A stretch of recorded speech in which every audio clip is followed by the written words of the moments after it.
Қазақ фольклоры, халық ауыз шығармашылығы, қазақ фольклорының негізгі жанрлары: батырлық эпосы, мақал-мәтелдер, ертегілер, аңыздар, салт әндері, лирикалық поэзия, тарихи әндері, қойшы және сыйлық, той және жерлеу әндері, сондай-ақ айтыстар. Айтыс – это публично-поэтическое состязание двух акынов, которые без предварительной подготовки, импровизируя поочередно, соревнуются в находчивости, в блеске мысли, в умении сочинять стихи экспромтом. Айтыс проводится не только в Казахстане. Выступления импровизаторов также популярны у кыргызов и башкиров, а также республиканские международные состязания акынов проходят в Центральной Азии.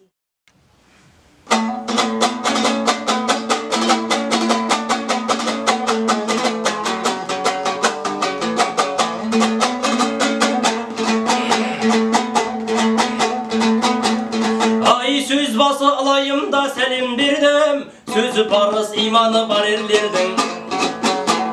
Қазақтың қарапайым салты менен ассалаумағалейкум сәлем бердім.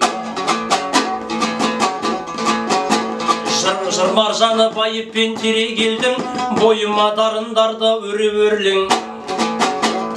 Бұл айтыста жолықтырды ал көрейік, бақсынап қасымдағы төре менен дай.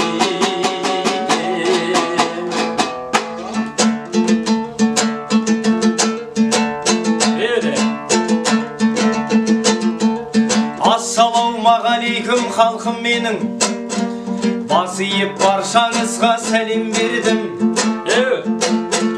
Қарабалы қалың ел жер аман ба, халқым ай бар байлығым алтын кенім. Мен келдім бұл ауданға белді буып, өнер деп шыға келдің сен жүгіріп. Киелі қарт торғайдың баласы едің, бұл күнде атаныпсың елдің ұлы.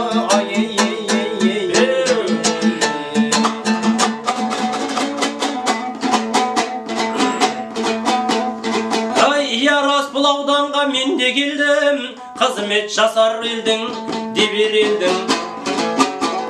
Халықтың батасына не жетеді, қосылып түйім жұрт боп берген елдің ай.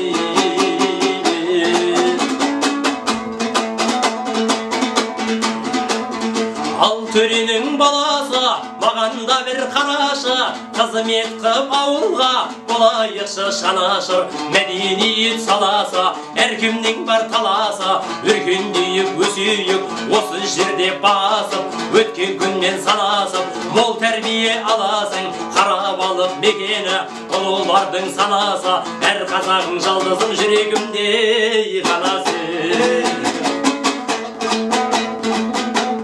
Ал енді сен даман бол төре жігіт, айтысымыз тез бітті деме жігіт. Толағай табыстарға жете бершей, өлең желкен өнердей, келме қылып ай.